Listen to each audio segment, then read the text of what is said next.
Salam değerli izleyiciler, her vaxtınız xeyir olsun. Hazırda biz Prezident parası qarşısındayız. Xanımların şikayətine əsasən gəlmişik. Buyurun xanımları, bizi təqdim edin. Salam, hər vaxtınız xeyir olsun. Mənim şikayətim olan ki, İttiham İdarəsinin prokurorundan şikayətim var. Gözəl Salman qızı. Mənim oğlum İbişov İskəndər harca 22 ilə yaxında həbsdə idi. Bəraət verildi. Ağır cinayətlərdə qanun çərçivəsində bəraət verildi, amma xırda xulqanlıq qoydular adına. Onu da mən qəbul eləmirəm. İttiham İdarəsinin prokuror təzədəndən verib, protez veribdi apellyasiya məhkəməsinə. Həmən prokurordan mən onun özünü görmək istəyirəm, oranın böyüyünü görmək istəyirəm. Demək istəyirəm ki, bir Azərbaycan gəncini günahsız yerə 2 ildə həbsdə saxlatmışsınız. İndi xəstəlik tapıb. Həmən adama kimdir ki, adamları araşdırsınlar, görsünlər ki, niyə günahsız yerə mənim övladıma niyə şər atırlar? Evimizin qabağında bir dənə pil maşını dayanıb, orada da bir iki maşın narkotik almağa gəlibdi. Götürüb həmən adam bir-birinlə dalaşıb yol üstündə. Biz məhəllə adamlar çıxmışıq şöyle aralamışıq. Ən axırda mənim övladım çıxıb, bunu qonşular da təsdiq edir. Ən axırda oğlum çıxıb, gördük ki, pil şoförü, o birisi qonşumuz idi. Kia maşını, pil şoförün maşının şəklini çəkməsidir. Ayağım bellədi bir də ki, şəkil çəkmə. Mən də dedim ki, ay bala, çıx get, nə istəyirsən? Bu cəmaatda niyə söhbət? Bir dənə söhbət bu olur. Neçə vaxt keçəndən sonra polislər axtarışa gəldilər ki, məhəllədə belə dava olubdur. Günah mənim qardaşımdır, mən səmimi deyirəm. 2 dənə polis qıraj transformada gəlib bir-bir qapılar deyib soruşanda mənim qardaşım piyan halda qayıdıb polise deyib, nədir, gündə gəlirsiniz bura? Narahat edirsiniz cəmaatı. Neyse orada agresif danışıb, göbutluq elib də bilmirəm, neyinibsə göbutluq elib. Polis maşını gəlib, bunları yığıb aparırlar 8-ci bölməyə. Sonra orada oğlumun ayağı düşdüyünə görə oğluma dedilər ki, sən vurmuşsan. Amma fakt bilirlər də kim vurubdur. Vuran da səs yazısı var, hamısı var. Neyse bunu verdilər, 4 ay həbs verib, ağır cinayətlərdə işi getdi. Xırda xulqanlıq, bir də 224-cü, 11 ilə qədər iş, günahsız bir insana. Heç orada olmayan bir insana. Buna ağır cinayətlərdə düzdür, 2 il yaxın məhkəmə getdi. Bəraət verildi, amma xulqanlığı saxladılar. Həmən adamlar bir daha götürüb prokuror protez verib, həmən adamlar oğlum barədə şikayət verib. Ata da bilir, oğul da bilir ki, mənim oğlum davada orada olmayıb, onu vurmayıb. O qarşı tərəfin səs yazması var ki, 10 minə qədər pul vermişəm bunlara. Mən neynəməliyim, gözəl xala gəlib təslim olmalıyım, həmən qarşı tərəfə. Mən də bunu verdim prokurorluğa ki, araşdırın. Məhkəmə ekspert idarəsi araşdırdı. Dedi, həqiqətən də bu İbişova gözəllə həmən oğlanın səs yazılardı. Təsdiqini tapdı. Ona görə hamı xeyirlə xulur. İndi yenə də bizdən ərçəyimlə araşdırma aparsınlar görə. Bu atabala kimdir ki, mənim övladıma günahsız bir insanı 2 ildə yatırıb. İndi oğlum xəstəlik tapılıb. Boğulması var. Nəfəs ala bilmir. Mən bunu həmən İttiham İdarəsinə sual vermək istəyirəm ki, siz prokurorlarınızı bu cürə yetişdirirsiniz ki, günahsız insanların həyatı ilə oynayın. Bir anaların minlərlə mənim kimi anaların göz yaşları, ahın ağlası. Cənab Prezidentə müraciət etmək istəyirəm. Cənab Prezident, xahiş edirəm, Mehriban xanım, siz də anasınız. Mən heç bir şey istəmirəm ki, ədalətli qanunu qərar çıxarılırsın. İşlər qanun çərçivəsində, cinayətkar cəzasını almalıdır. Amma günahsız bir insanın həyatı ilə oynamağın özü bir cinayətdir. O biri oğlum da bantizmi tutmuşdu. 2 il yarımından qabaq. Bəraət verildi, ali məhkəmə işi obyektiv aparılmasını, həqiqətən obyektiv aparıldı. Bəraətinə qərar verdi. 6 ay keçəndən sonra bantizmi bunu yenə gəldi, aparılıb, çağırıb çay evlərindən götürüb apardılar. Deyir ki, sən niyə bəraət, getdim oraya, mənə dedi, sən niyə bəraət almışsan? Ona görə biz sənin oğlu həbs edirik.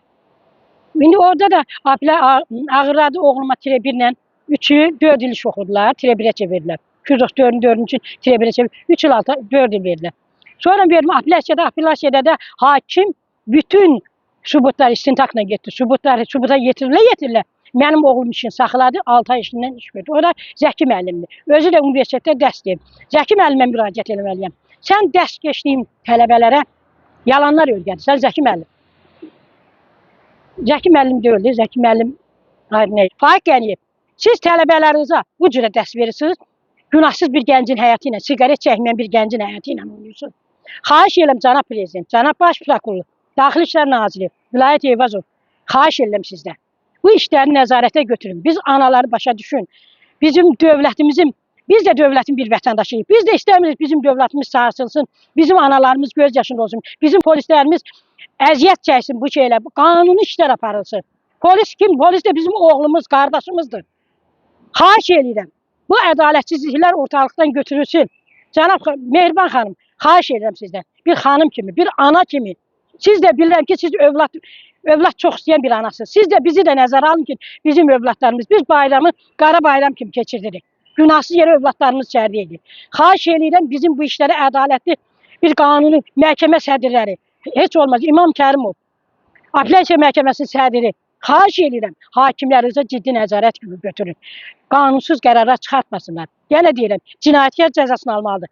Amma günahsız insan bir mən öz övladımdır demirəm. Bütün günahsız həbslərin əleyhinəyəm. Günahsız həbs olunlar. O bizim cəmiyyətimizdir. Həbsxanaya düşürlər, nə öyrənirlər? Siqaret 2 ildir içəridədir, bu adam siqaret nə çəkmir. Siqaret nəri dilinə almır. O boyda, yaxşı, pis idi o boyda Kürdəxanın rəhbərliyi. Niyə təşəkkürnamə verirdi? Verməyəydilər. O da güzel tabii. Yani Xahiş edirəm, cənab prezident, baş prokuror, cənab Daxili İşlər Naziri Vilayət Eyvazov, biz dövlət olaraq, biz dövlətimizə güvənirik. Xahiş edirik bunları nəzarətə götürəsiniz. Dövlətimizin çiçəklənməsi üçün, millətimizin gözəl yaşaması üçün. Biz vətəndaş olaraq, yenə övladım yox, bütün Azərbaycan xalqının yanındayıq ki, biz də gözəl yaşayaq, bayramlarımız gözəl keçsin. Bəzi vicdansız insanların qərarı, qanunsuz qərarlarına görə millət əziyyət çəkməsin. Təşəkkür edirəm. Həsənova xan Sənəm Şəmil qızı. Mənim oğlum 3 ildir olacaq, yayda 2 il tamamlayacaqdı, həbs olunubdu. Allahıma da aiddir, şahiddir Allahım da ki, mənim uşağım günahsız yerə 40 kilo ilə yükləyib mənim uşağımı şərliyib tutublar. 3 nəfər göstəriblər televizordakı 3 nəfər tutulub, ancaq 2 nəfər olubdu. Bir nəfəri tapmadılar, o bir nəfərin yükünü mənim uşağıma yükləyib tutublar. Dövlət vəkili, özüm gücüm çatan qədər tapdığım bir vəkilim, bir elə vəsadət verdilər, heç bir vəsadətimizə baxmadılar. Heç bir vəsadətimiz təmin olunmadı. Evdən kameramızı götürüb oğruyublar. Mənim uşağımı günahsız yerə tutublar. 2 dənə az yaşlı körpəsi var. Qarabağ qazisinin, 2-ci qrup Qarabağ qazisinin ailəsi evladıdır.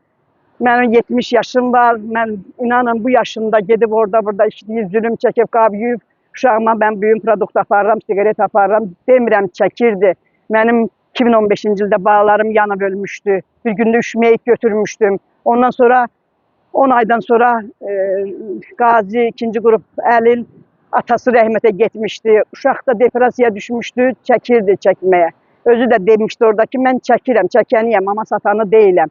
Mənim balamı satan kimi sağ olsun demirəm. Telman Hüseynov da deyirdi ki, vaxtında müstəntiq iş görsəydi, biz də burada işimizi bilərdik. Mən bilirəm, başa düşürəm. Mənim də danışığımdan anladı, dedi, mən sizi xanım yaxşı başa düşürəm. Telman Hüseynov dedi bu sözü. Vəkillər də nə qədər vəsadət qaldırdılar, dövlət vəkili vəsadət qaldırdı ki, yoldaş Telman Hüseynov, siz görürsünüz bu qurama işdir, siz görürsünüz bu bəraətli işdir. Telman Hüseynov da dedi, vallahi mən neyniyə bilərəm ki, onun vaxtında o 4 ay istintaq dövründə gərək müstəntiqlə bu işi həll eləyədilər. Mənim də xanım pulum yox idi, mən imkansız bir adamam, gedib Ağdamın sahələrində kotman vurub uşağıma papros pulu göndərirdim. Başka kimle kömək istəyirsiniz? Mən prezidentimiz, cənab prezidentimiz İlham Əliyevdən, Mehriban xanımlar, xanım Mehriban xanımla Vilayət Eyvazovun da qəbulunda oldum. Vallahi o da nə bilim yəqin gecikmişdi deyinə, yəni bir iş görə bilmədi. Prokurorumuzun da qəbulunda olmuşam. Onlar da dedi, uca gecikmişsən, etaplar keçibdi. Yəni mən heç cürə qurbanım, kömək eləyə ala bilmədim.